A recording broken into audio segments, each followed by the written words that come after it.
Howdy, howdy. Welcome on in to the pre-show before the free show on a Monday morning. Hello. Oh, my gosh. Again. Why didn't that work? It should be working. Try again. It's a Monday. Why would it work? Oh, because I've got to select the Chromecast. Here, watch this. Oh, yeah. That is a thing that you have to do. It'll work now. Cut to VCR. Bang. A lot of people spend their weekend watching football. I, too, watched football. And I would like to share with you, Ashley, and beloved viewers and listeners, a real joy of mine, because this weekend I got to watch the dumbest college football game of the modern era. Okay. It happened, and I watched it. So I don't talk a ton. You're big rah-rah alma mater person. Mm-hmm. I don't know if you guys have noticed this, but she went to North Texas. Ka. I don't talk. Would you agree that I don't talk as much about my alma mater as you talk about yours? Is that fair?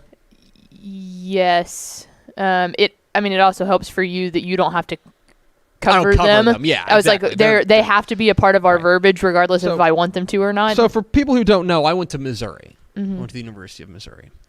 And I'm not as rah-rah as you are just generally. Right. You have a lot of school spirit. Mm-hmm. I just don't. Part of it is that when they moved, I'll be honest, when they moved to the SEC, mm-hmm. it's just like, okay, well, like I don't have any connection to any of these teams. So right. that was part of it. I kind of dialed back. But my wife is a big Mizzou fan. We met at Mizzou. Mm-hmm. But this weekend, my in-laws were in town. Mm-hmm. And my father-in-law went to Mizzou. Mm-hmm. And so he wanted to watch the Mizzou game. So Mizzou traveled to play Auburn this week. Mm-hmm. Now, I'm going to get you up to speed on Auburn. Okay. Auburn stinks. They're bad. They're really bad. They're real bad. They are looking for any excuse to fire their coach. Mm-hmm. They're desperate to fire Brian Harsin. They stink, and they stink especially now that they're on their backup quarterback because Zach Calzada, remember him? Mm-hmm. Zach Calzada's out. So I got to watch this game this week, and what a real joy it was to experience history. Because let me tell you about this game. So it's 14-14 at half. Boring football game, which, by the way, the first half featured at one point a 14-play touchdown drive for Auburn comprised entirely of running plays. Mm-hmm. Yeah, we saw the halftime score, and I was like, oh, Auburn's really bad. 14-14, because Mizzou stinks, and you'll find this out. And I knew that. I didn't realize how bad Auburn was. Come along on the journey with me, okay? So the second half kicks off, and I'm just going to spoil the end of this. The second half featured a grand total of 129 combined yards. Mm-hmm. Okay? Let me read you the drive chart from the second half. May I? Mm-hmm. Auburn punt, Mizzou punt, Auburn punt, Mizzou punt, Auburn punt, Mizzou punt, Auburn punt, Mizzou punt, Auburn punt, Mizzou punt, Auburn punt, Mizzou punt. I'm not kidding. Then Auburn turnover on downs. Hey, all right, getting momentum saucy. in favor of So the here's what Tigers. happens. So Mizzou gets the ball with about a minute and a half left on their own 30. Okay? Tied 14-14. I promise you, this gets real stupid. However stupid you think it's going to get, it gets stupider. Mizzou has an actual, capital A, capital G, actual good play. Mm-hmm. An actual good play. Brady Cook finds Dominic Lovett, who makes an incredible catch at the Auburn 3 with a minute left. Mm-hmm. A minute left. Let's go. So here's the thing. Hang the banner. Now here's the thing. Eli Drinkwitz, the head coach at Mizzou, opts to play for the field goal. He opts to play for the field goal, the game-winning field goal. I have some questions about that, but I will give him a small benefit of the doubt. Mizzou's best player is their kicker. Mm-hmm. Harrison Mevis is their kicker, and he's very good. Like, I want to say like second team All-SEC good, like pretty good. It's a sad commentary on the state of the Mizzou football program, but their kicker is actually really good. They call him the Thicker because he weighs like 260 pounds. Let's go. White is not slimming. Anyway, so Mizzou starts playing for the field goal. They kneel it out a couple of times to make Auburn burn their timeouts. They center it. They end up getting it at the 8-yard line. They're on the 8-yard line. Harrison Mevis runs out there for a 26-yard straightaway field goal, and I probably don't have to tell you what happens. He pushes it to the right. So off we go to overtime. And in overtime, things get very silly because overtime, Mizzou safety Martez Manuel appears to have reeled in an interception on third down. They review it, incomplete. It was incomplete. It was a good call. So then Auburn rolls out their field goal. 44-yard field goal, misses it. But Mizzou's offsides. Of course they are. Which makes gives another opportunity, a 39-yard field goal, which Anders Carlson makes. So Mizzou now gets their possession. And perhaps you're thinking, Greg, this just sounds like a bad football game. Allow me to put the little cherry on top. Because Mizzou hands the ball to Nate Pete. Did you see this? Mizzou hands the ball to Nate Pete. Now, Nate Pete's probably been their best offensive player of the day. And he breaks for daylight.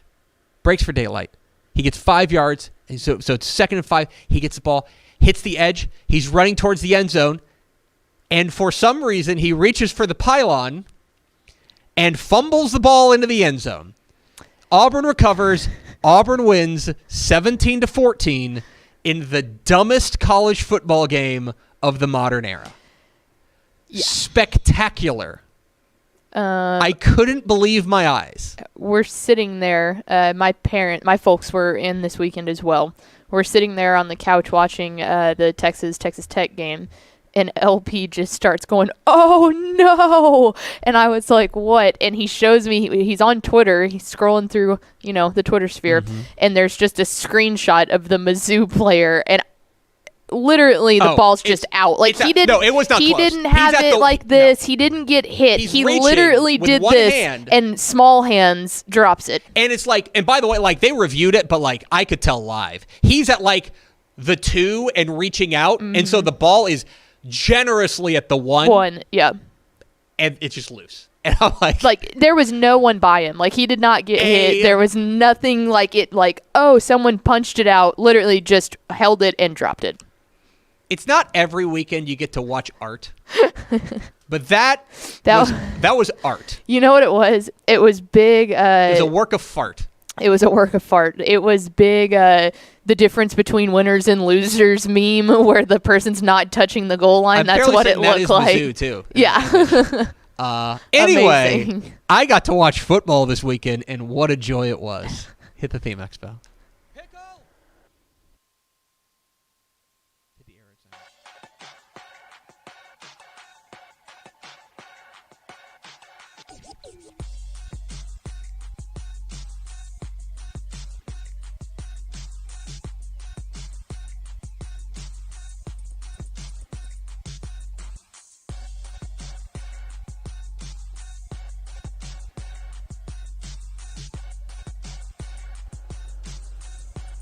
Yes, yo!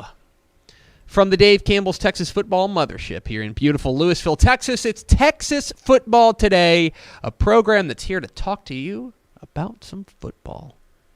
They ask on Monday Night Football, are you ready for some football? Mm-hmm. I feel like that's a rhetorical question, but allow me to answer you, yes. My name's Greg Tepper. I'm the managing editor of Dave Campbell's Texas Football Magazine, TexasFootball.com, a corresponding website. Thank you for spending part of your day with us. Whether you're watching us live on TexasFootball.com, on Facebook, on YouTube, on Twitch, on Twitter, all of the places, or you listen to us on the podcast, which you can subscribe to on the podcast vendor of your choice. Either way, thank you for doing your part to support your local mediocre internet show. I'm sitting over there at the helm today, making us sound pretty good, about as good as we can. She's the Duchess of the Dorks. She is Ashley Pickle. Hello, Ashley Pickle. Hi, friends. You doing Is that, that's on, us, not necessarily, the broadcasting side of things, making us sound as good as we possibly can? No, yeah. I think technically it sounds... I feel like the sound is good. I was going to say, technically maybe it sounds... just not the words that we're producing. That's exactly right. There we go. That's exactly right. Today is Monday, September 26th, 2022. It is 59 days until Thanksgiving. Happy birthday to... Do you have any friends who were born today? It was Brian's birthday yesterday, so we can do a belated happy birthday. I feel like that was important. Happy birthday, Brian. It's also the birthday of Serena Williams today. Oh, that's pretty cool. So I would say that she's kind of cooler than Brian. I've never seen Brian play tennis, so I can't say for sure. I haven't either. Pretty sure. He was the tennis oversight for a long time, so he at least understands the game. Episode 1464. On today's show, folks, big show, big super show. We got Monday morning fallout. Going to overreact to the football weekend. Then, very excited about this, we're going to be joined by the head coach of the Booker T. Washington Eagles. Mm-hmm. Kelvin Chatham's going to join us. Down there in Houston ISD, they are 4-0 for the first time since 1995. They got a little something cooking down there, and I intend to get to the bottom of it with Kelvin Chatham, the head coach of the Houston Booker T. Washington Eagles, coming up here. Then back half the show, we are going to unveil the Dave Campbell's Texas Football Associated Press state rankings for Week 6. So we'll get all that coming up here if you stick with us. Do we have first four through the door? We sure do. It was Nick Morton, Tony Blaylock, Rob Hadaway, and Aaron Flynn. Welcome in, fellas. Howdy, howdy, howdy, friends. Welcome in. Pickle, hit the air raid siren time for Monday Morning Fallout. Oh, no. Hit the air raid sirens. Monday Morning Fallout. We overreact to the football weekend. Quite a lot to overreact to. Quite a bit to overreact to. From Week 5 and then Week 4 of college football. Because numbers are not the same. Which... I'd rather be staggered like this. I like it. Yeah. So I'm just... Well, the only time it gets dumb is then technically these are going to be like the Week 6 rankings coming up. What? So we've got 3 different... I get it, for sure. Let's also not forget that in 2020, we were dealing with 2 different high school football seasons. Oh, man, you're not wrong. That was the worst. Yeah. Undisputed. You know what? Tough but fair. Let's start with my 3 big thoughts. Thought number 1, it just means more. I'm not talking SEC football. We'll talk about them in a minute, but I'm not talking SEC football. No. I'm talking high school football. Because as we enter district play, like this is the heart of district play now. More than half of the UIL Texas high school football teams are in district play. These games actually matter. And so when it's important to take a look at these games in the context in which they exist, specifically that it doesn't really matter what your record is beforehand as long as you're winning the games that count. I'll give you an example. Pickle. Do you think that Edinburgh Vela would rather be 4-1 right now with a loss this past week to PSJ North, or 1-4 with a win over PSJ North? I think they would rather be... Are they in the same district? I can't even remember. Okay, then 1-4. Yes. They'd rather be 1-4. They absolutely would, because those are the games that count. Westlake beats Lake Travis, right? And we're kind of going on, oh, man, these 2 contenders, 2 teams that we think could make a run in Region 4 of the 6A Division 1 bracket. We like these teams. Big rivalry matchup, things like that. Put all that aside for a second. And Lake Travis certainly had stomach for the fight, but put all of that aside for a second. Westlake feels like, they have to feel like, they've locked up the number 1 seed. Right, and that's like the prime example right there is the fact that with Lake Travis, we're going, hey, you did that with a backup quarterback. Like morally, that was a really good game and stuff. They're like, we don't give a crap. It's district play, and we probably just rounded out second. 1-0. And 1-0 in those critical district games. They've played more than one district game. You know what I mean? The game, it matters that you're 1-0 in district play. Same thing goes with Fort Bend Marshall beating Port Neches Groves on Friday. Or Saturday, rather. Saturday afternoon. That game for Fort Bend Marshall is important, but mostly important because it gets them off to a great start in district play. Right? Leander, I believe, entered the game the week unbeaten. They lose to College Station. Your record's basically 0-1. Right. Like, period. Right, you've got it, yeah. So for me, when you take a look at these games, you have to take them in the context in which they exist. Longview's win over Lancaster. Lancaster's a really good ball club. I think if you didn't know that now, you should know it now. Know that then, you should know it now. But for Longview, most important thing, got that district W.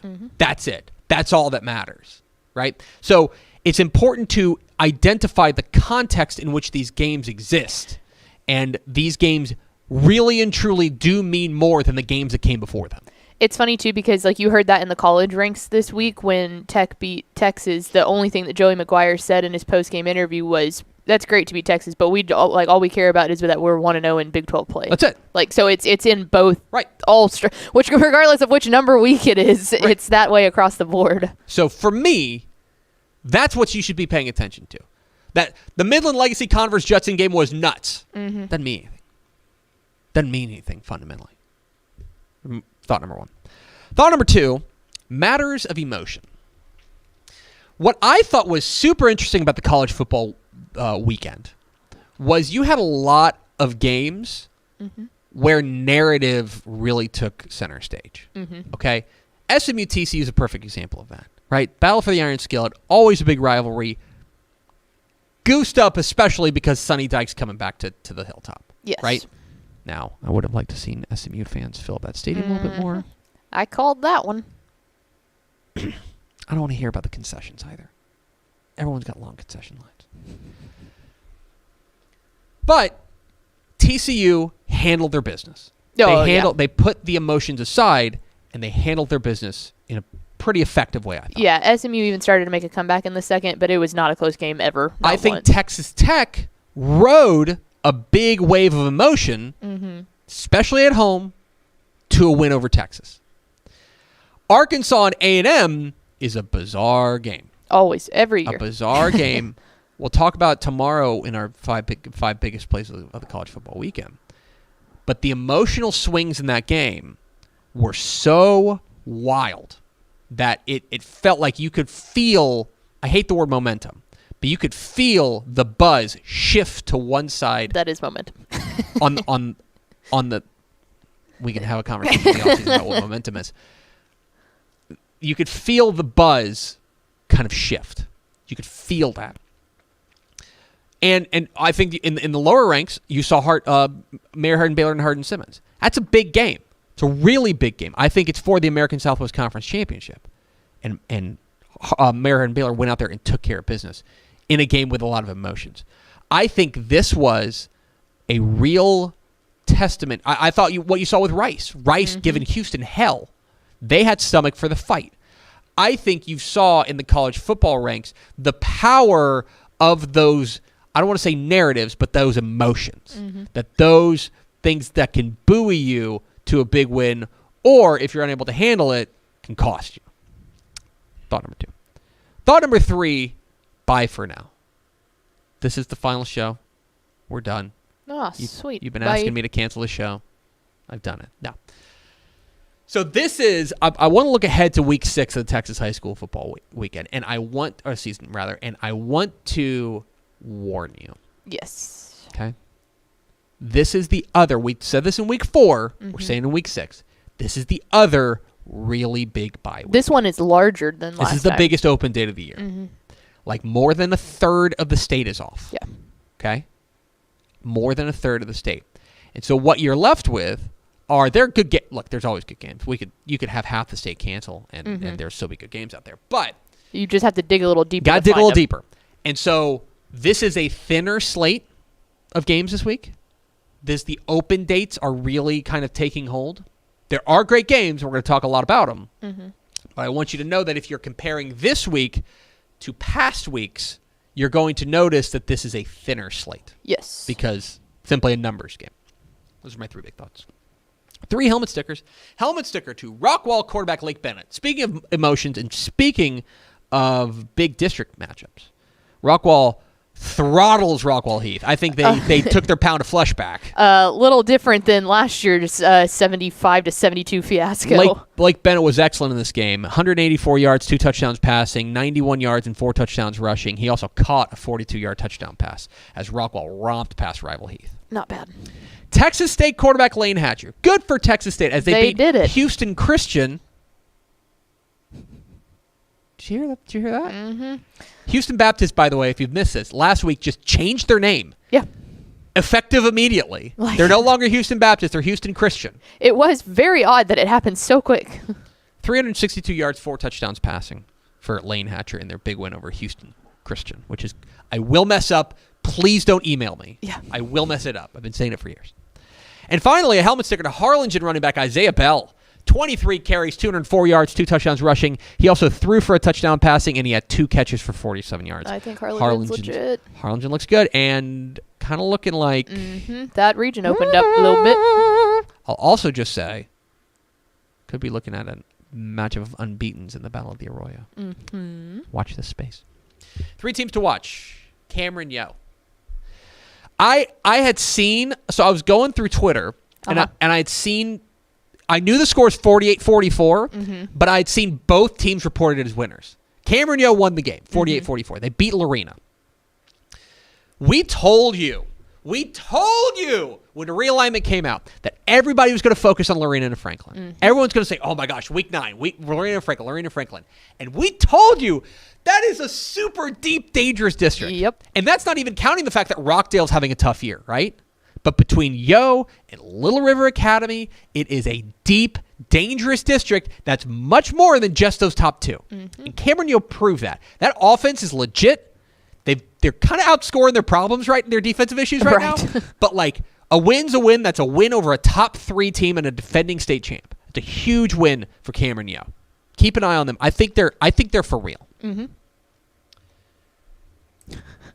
Yeah, you hear about this, Kev? Stephen F. Austin. In case you missed it. So this, I'll be honest, I saw somebody tweet about this at about 9:30. I thought it was fake. On Saturday. And, like, I was like, nah, that's got to, oh, man, the ESPN app's acting up. Yes, no, we were roller skating, and Ish turned okay. Me, Mallory, Ish, we were all with my family. Ish just looks at Mallory and I and holds the phone up, and we were like, oh, that's funny. Like, what account photoshopped Fun it, glitch. you know? And he was like, no. If you missed this, Stephen F. Austin beat Warner 98-0. That's a real score. That's a real actual score. If to put a little context on this, you remember back in the summer when we reported not exclusively, we read a press release on Texas Football Today that Incarnate Word and Lamar were leaving the WAC immediately to go to the Southland, right? Yes. You remember this. That has ripple effects because it opened up 2 home dates for SFA on their schedule. Like, they just suddenly didn't have opponents for 2 home games. And you have to fill those very quickly. So they end up playing Warner. Warner is an NAIA school. Okay, so if you're talking about like think about it, like, put it in high school football terms. Let's say FBS is 6A. Okay, and then we'll drop it down. Right, FBS is 6A. FCS will be a 5A team. That's right. where Stephen F. Austin plays. Division 2, 4A. Division 3 would be 3A. NAIA would be a 2A. Yes. So this would be like a good 5A team playing a bad 2A team. Yeah. 98-0 happened. Is your result. Certainly noteworthy. I'll say that. And 3 teams to watch: DeSoto. Now, DeSoto, I thought, was really impressive in their win over Waxahachie. We had questions about Waxahachie coming into this game. We thought, have you been tested? You had the stat that their opponents were something like 2-14 coming into this game. Yep. The thing for me about DeSoto is I never really had any questions about their offense. Right. And especially once it became clear that DJ Bailey has, like, taken the next step. Yeah, as the quarterback. He's impressive. Once it became clear that he had done that, did not worry about the offense. Plenty of weapons there. Their defense, I thought, played really well, especially in the first half, to really suffocate Waxahachie. It was a Waxahachie offense that was putting up 40-plus a game, and they really held them down. Keep it on DeSoto. I think it's like open date, and then 2 teams are going to beat probably convincingly before they play Duncanville, and that's going to be their real measuring stick. But keep it on DeSoto. 3 to C, Brownwood at Stephenville. Suddenly a very interesting rivalry matchup as Brownwood heads over to the big country. Stays in the big country, I should say. Yeah. And takes on their arch rival. Stephenville. They got it. I don't know how Doty's heart's still running because they need to chill. That's the second game they've won by 1 point. Yeah, and they were doing it like it's like defense optional too. Yep. They're just like, nah, what if we just get the ball back? They're not winning 7-6. They're not winning 14-13. 43-42. Yeah. Didn't they beat Everman 62-61? 63-62, I think. Yeah. On the last play. Like, they're taking on a Brownwood team, by the way, that got a really nice win this past week over Waco Conley, holding down a pretty high-powered offense. Yep. Brownwood's defense is legit. Watch this space for Brownwood and Stephenville. Oklahoma State and Baylor. This is a huge game. Baylor went on the road and got a really nice win at Iowa State. They will need to be even better coming home to take on a ranked Oklahoma State squad. And finally, huge 6-man game. Benjamin at Lorraine. We'll get to our rankings here in a moment, but this might be a top 5 matchup. I like it. Hypothetically. I like it. Huge game here. Benjamin going on the road. We already saw the number 1 team in 1A Division 1 lose. Could we see the number 1 team in 1A Division 2 lose? We'll see. That's 3 to C. That's Monday Morning Fallout. We are Texas Football Today. We're here every weekday at noon on TexasFootball.com, talking football in the Lone Star State. You can follow us on Twitter at DCTF, like us on Facebook, Facebook.com/Dave Campbell's. Follow us on Instagram, Instagram.com/Dave Campbell's, and of course, see us at TexasFootball.com. TexasFootball.com is where you can find complete coverage of high school football, college football, and recruiting all across the Lone Star State. Hope you'll consider becoming a Dave Campbell's Texas Football subscriber at TexasFootball.com/subscribe. Helps keep these lights on, so that'd be cool if you could do that. Pickle? Dave Campbell's Texas Football is proud to honor one team from each classification with the Ozarka Fueled by Nature Team of the Week Award. The teams selected throughout the course of this program have exemplified the best in Texas high school football.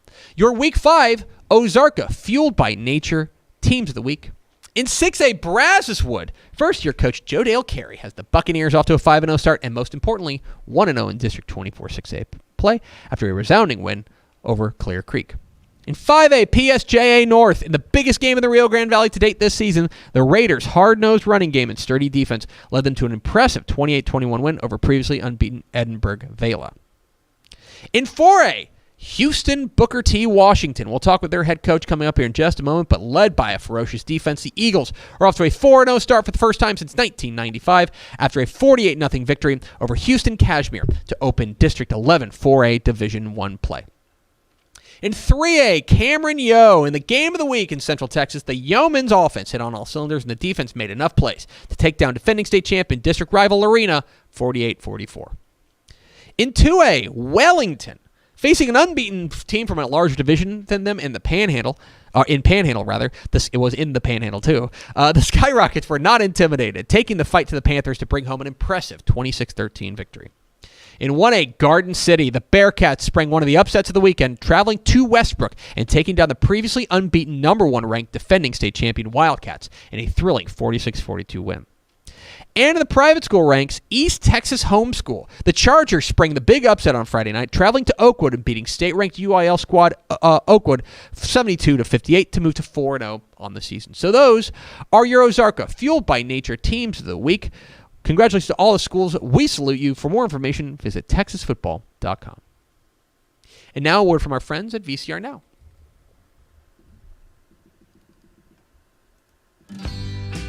Born and bred in Texas hits a little different, as it should. Texas loves doing business with fellow Texans. VCR Now takes its Texas roots as seriously as its many partnerships with schools and universities around the state. It's also why we're so proud to promote our brand in the pages of the Texas Bible, Dave Campbell's Texas Football, and on the airwaves of Texas Football Today. Driven by producing quality broadcast video, state-of-the-art audio, and LED video scoreboards at affordable prices, VCR Now makes sure to listen to your needs in its athletic department before recommending the next best steps. Building great products is our business, and it's our focus on building meaningful, long-term partnerships with our clients that sets us apart. From our 24/7, 365-day help desk, the training lab in our hometown of Red Oak, or our sports marketing business plan that puts money back in the hands of our athletic departments we support, VCR Now is built to last. Reach out to us today at info@vcrnow.com or by calling 855-GO-VCR-NOW. Again, that's info@vcrnow.com or by calling 855-GO-VCR-NOW. Every high school athlete wants to play on the big stage, and every parent wants their child to be the best. But is making your target list of schools based on top 25 rankings really the best strategy? What about academics, location, coaching style, financial aid? There's so many factors that should be considered when selecting a college program outside of on-field performance. Our friends at Athletes to Athletes have put together a recruiting guide centered around providing a broader, more holistic perspective about what your college experience could be. It's got checklists, do's and don'ts, key strategies, much more. It's a 22-page guide that covers everything you and your family should know as you walk through your college recruiting journey. And now, for a limited time only, Athletes to Athletes is offering this guide for free to our audience. Go to athletes.com/Dave Campbell today.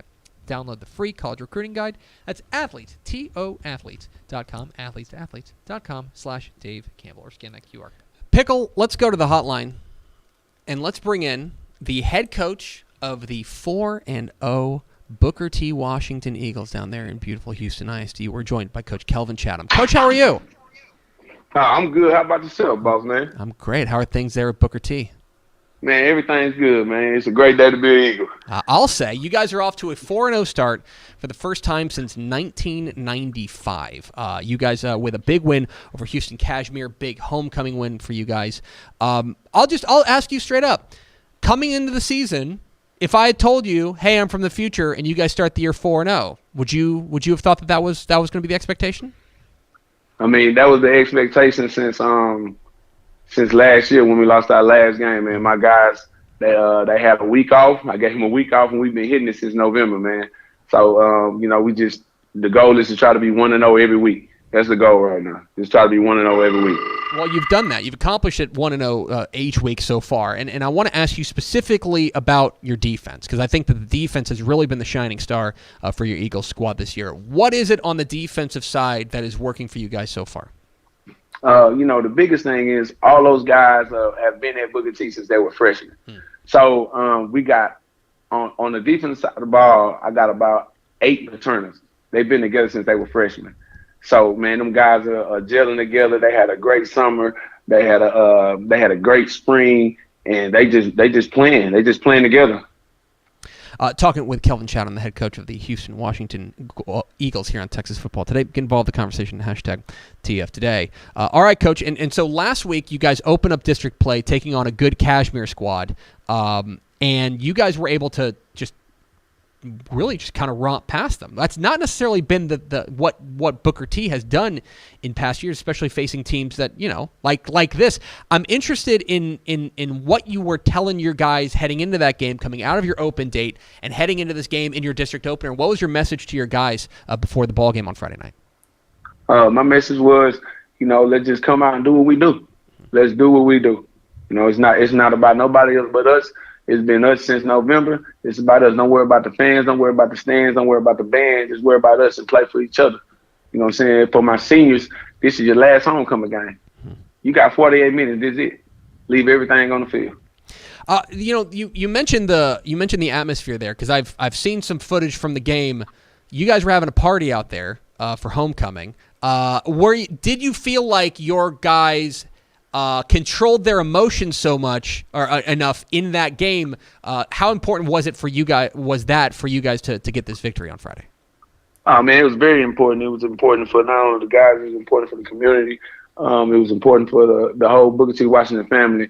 I felt that my guys controlled their emotions well, man. They just they came in. We had our downtime before the game. Everybody went to class. Everybody made it to school. We didn't have no infractions within the school day. I thought they handled everything well. Talking with Kelvin Chatham, the head coach of Houston, Washington, here on Texas Football Today. Get involved in the conversation, hashtag TF Today. All right, Coach, you've got a slew of playmakers on your team, but I know one of the guys that a lot of people are paying attention to is this sophomore wide receiver, Broderick Malone. Your leading receiver to start the year. He has been spectacular. He's already got 3 offers there as a sophomore. You're the guy who sees him every day in practice. What is it about Broderick Malone that really makes him special? What makes Broderick Malone special is his work ethic, man. The kid works hard, man. He works very hard. I'm tough on him. His receiver coach is really tough on him. The expectations are high, but he shows up every day. He doesn't miss a practice. He hasn't missed a day since we started, man. That kid works extremely well. He's gotten better. The funny thing about Broderick is that he never played receiver before he got here. He played DN. He always had his hand in the dirt. So when he got to me, he's just been working extremely hard, trying to get better, trying to learn more each and every day. Okay, I want to ask you now about kind of moving forward, because it's on to the next one, and there's no rest in this district. You guys now get go take on Wheatley coming up this week. This is a team that's 2-2. It's a tough matchup for you guys. I know you're in the lab trying to put together a game plan. I don't want to ask you to give it away, but when you take a look at what you're going to be up against Wheatley coming up this week, what do you see when you look across to see the Wildcats? Oh man, the Wildcats they look pretty good, man. They're good. They got a good coach. They got pretty good team, man. They got some playmakers on the side of the ball. The running back look real well. O-line looks very physical, and the D-line coming off the ball pretty fast. So we just got to get in the lab over here and make sure my kids are geared up, ready to play, and play against a tough physical Wheatley team. You're in your second year there at at Booker T, and you came over from your alma mater at Aldine Nimitz. This is your first head coaching job. I'm interested. We saw all the press releases and all the nice things that were said about you, and what a good fit you were for Booker T when you got the job. Last year. I'm interested in kind of flipping that question. Why was Booker T the right place for you? Oh man, Booker T was the right place for me because it was a situation that got kids. I think any place they had kids that want to learn, kids that I feel like Booker T was the best place for me because I feel like Booker T needed a coach that shows they love and they care about these kids more than football, beyond football. Because the stigma was when I got here was you can't get kids to come out, and the football program you can't get them to come out. Well, they come out.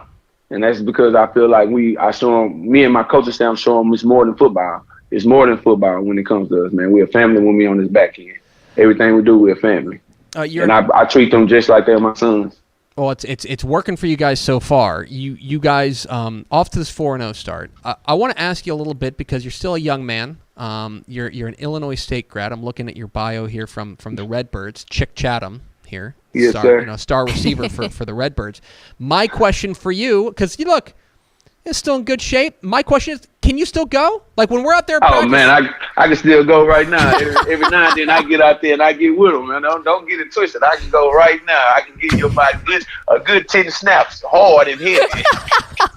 All right, we gotta check with the UIL about a little bit of eligibility. I want to see you get out there and run a couple more routes. That's sir. All right, and finally, Coach, I want to ask you because I've been doing a little bit of research and I understand that if you were not coaching, you were close to becoming a Secret Service agent. Do I have this right? Yes, sir. Okay, explain this to me. Yes, sir. I had passed my test and everything to be a Secret Service after I had finished playing ball and everything. But just so happened, I passed my teaching certification test. So I decided to go ahead and teach and coach because I was already in the building. Okay. Yes, sir. Okay. So but that's awesome. But now my question is, do your players know that so that if they get out of line, they're like, listen, I could have been protecting the president. So don't mess. Nah, they don't. They don't know that. They don't know that. I'll be sure to let them know today because I'm pretty sure they'll hear about it. He's Kelvin Chatham. He's the head coach of the Booker T. Washington Eagles, off to a 4-0 start for the first time since 1995. Big game this week against Wheatley. Coach, we really appreciate your time. Congratulations again on the fantastic start, and go get Wheatley this week. Yes, sir, man. I definitely appreciate y'all, man. And from the whole Booker T. Washington family, we appreciate you guys. Absolutely. Appreciate you, Coach. Yes, sir. There he Thanks. goes. Kelvin Chatham, the head coach of the Booker T. Washington Eagles. I'm telling you, I fell into a Booker T. rabbit hole last night. I had like 10 more questions. He's a busy man. He's like head coach and teaching and stuff. Like I gotta let him go. But yeah, that's awesome. He was going to be a Secret Service agent. I mean, if you want to talk about someone genuinely knowing they were made for something, that happened. He said that he passed at the same time, both of them. That was a legitimate choice. It wasn't I hadn't passed that one by the time I already started teaching. That's awesome. Yeah, and it's he's a Houston guy. He went to Nimitz. His kid's about to be scared now. Big playmaker there. He there at Illinois State. And now he's got Booker T. cooking down there at Houston ISD. We appreciate Chick Chatham, the head coach, Kelvin Chatham, the head coach at Booker T. for being our guest. We're at Texas Football Today. We're here every weekday at noon on TexasFootball.com, talking football in the Lone Star State. You can follow us on Twitter at DCTF, like us on Facebook, Facebook.com/Dave Campbell's. Follow us on Instagram, Instagram.com/Dave Campbell's. And, of course, see us at TexasFootball.com. TexasFootball.com is where you can find complete coverage of high school football, college football, and recruiting all across the Lone Star State. All right, Pickle. Dave Campbell's Texas Football, the leading publication for all things football in Texas, and the Tax Act Texas Bowl are proud to recognize the most outstanding high school football player in the state each week with the Mr. Texas Football Player of the Week award. Each week, the DCTF staff nominates 10 candidates for that week's award based on the previous week's on-field performance. We then leave it up to you to vote at TexasFootball.com. Voting closes each Friday at noon, with the winner being announced shortly thereafter. Another ludicrous group of nominees. It's insane. It gets worse every week. Let's start. Katy Morton Ranch running back Santana Scott. So they played one of the wildest games of the weekend with Morton Ranch beating Cinco. Katie Morton Ranch running back Santana Scott had 219 yards and 3 touchdowns rushing. He also had 3 catches, 86 yards, 3 touchdowns receiving. So he had 6 total touchdowns. In light work. 3 and 3. San Antonio Harlandale quarterback Jacob Saucedo went 17 of 22 for 307 yards and 5 touchdowns passing, and he ran for another touchdown. Alice quarterback Cutter Stewart, 491 yards, 7 touchdowns passing, and 14 yards on the ground. El Campo running back Ruben Owens put the Ricebirds on his back in the second half. 291 yards and 5 touchdowns, including 4 in the second half to push past Navasota. New home quarterback Caleb Cook threw for 546 yards and 8 touchdowns. Holy cow. Caleb Cook from New Home. Speaking of 8 touchdowns, Melissa quarterback Trevor Ham went ham. Okay. 15 of 21, 409 yards, 8 touchdowns passing. Brady quarterback and free safety Hayden Baronet. I think he's been nominated before. 231 yards, 2 touchdowns passing, 179 yards, 5 touchdowns rushing, 10 tackles, and an interception. Sure. Houston Fur running back Johnny Robinson ran for 329 yards and 3 touchdowns. Speaking of the 303 club, Alto running back Rashawn Mumphrey ran for 344 and 3 touchdowns. And finally, Corpus Christi West Oso running back Elijah Huff carried the ball 41 times for 311 yards and 4 touchdowns rushing. He also returned a kickoff 73 yards for a score. So those are your Week 5 Mr. Texas Football Player of the Week nominees. Glad I don't have to pick. Yeah. Vote at texasfootball.com right now. Yeah, honestly, making this a voting component to where we don't have to select these is the smartest thing that this company has ever done. We are brilliant. We are brilliant. It's the same thing with the Whataburger Super Team. Yeah. TexasFootball.com/WhataSuperTeam. Like, I'm so glad that that's like all fan voted because I'm like, nah, I don't want to do that. It's hard enough. It's hard enough to list the 100 players for the watch list. Yeah, to list 100 players, and then eventually we do have to choose Mr. Texas Football. And we get to that 10, and it's just like, oh my gosh. That sucks. I can't imagine doing that every week. No, that's just like that, and choosing the cover of the magazine are like the two where we literally make a meeting to go, okay, at each other. What are we going to do here? Anyway, TexasFootball.com. Go vote. All right, Pickle, one last thing to do today, and that is to roll out the Dave Campbell's Texas Football Associated Press Texas High School football rankings for Week 6. Of course, Dave Campbell's Texas Football has been the official rankings provider of the Associated Press since 2019. These are the official Texas high school football rankings of record. Dave Campbell's Texas Football staff compiles them each week. A few changes, including starting in Class 6A, where we have a new number 1 team in the state. The Galena Park North Shore Mustangs leapfrog Austin Westlake to grab the number 1 spot in Class 6A. Now ranked number 1, Galena Park North Shore. Westlake is now number 2. South Lake Carroll number 3. Duncanville and Katy round out the top 5. The rest of the top 10 unchanged. Down to the 11 through 25 of Class 6A, where there was really not a ton of movement. Only one thing. Waxahachie drops out after their loss to DeSoto. DeSoto remains there at number 12, lurking there right outside the top 10. Everyone kind of nudges up a spot. Klein College up a spot to number 23. Byron Nelson up a spot to number 24. And new to the rankings, the North Crowley Wildcats. Look at that. Right? Yeah. Yep. Wildcats. As Ray Gates' squad, 5-0, big win this past week. They are the number 25 team in Class 6A. To 5A we go. 5A Division 1. A little bit of shakeup here, but not in the top 8. Top 8 remain unchanged. Longview, Mansfield, Timberview, Denton, Ryan, Port Arthur Memorial, College Station, Richmond, Foster, Aledo, and Frisco Reedy. Amarillo Tascosa nudges up a spot from number 9, making as Frisco Lone Star drops out with their loss to Frisco Wakeland. And new to the rankings, despite a loss, the Lancaster Tigers grab a spot in the top 10 at number 10. We were extremely impressed with the way that they acquitted themselves in Longview, playing them to a 21-13 loss. That is good enough to nudge them into top 10. Basically, it tells you that they were number 11 and a team lost in front of them, and they played well enough to keep their spot, so they get to move up. 5A Division 2 now. A little bit more changes here. Number 5, Wichita Falls Rider loses another heartbreaker to Stephenville. We dropped them from number 5 to number 9. Into the top 5 for the first time. Colleyville Heritage up to number 5. Argyle, Liberty Hill, Fort Bend, Marshall, Texas High round out the top 5 along with Heritage. Midlothian Heritage up a spot to number 6. Montgomery Lake Creek, one of the big moves of the week. They leapfrog Grapevine to grab the number 7 spot at 5-0. And new to the rankings, Port Neches Groves loses to Fort Bend Marshall. They drop out of the rankings. Back into the rankings, the Alamo Heights Mules, who were big winners over San Antonio Burbank, to improve to 4-1. 4A Division 1 now. A little bit of change here. Number 8, Dumas has dropped out with their loss. Top 7 remain unchanged. Stephenville, China Spring, even with their loss, China Spring did lose to Dallas Parish Episcopal. That's the number 1 private school team in the state that lost by a score. We keep them at number 2. Corpus Christi, Cal Allen, Bernie, and Anna round up the top 5. Somerset, despite being idle, nudges up a spot with Dumas losing. Brownwood moves up a spot with a win over Waco Conley. Big game this week against number 1 Stephenville. And then new to the rankings, number 10 Kaufman is 4-1 rather, with their win over Sunnyvale. To 4 Division 2. Not a whole lot of changes here.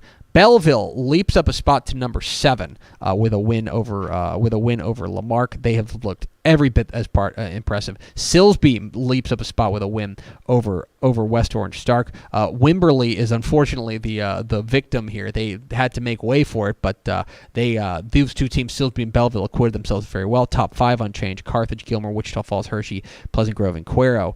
Number 10 Madisonville drops out. New to the rankings, number 10 Center with a big win this past week.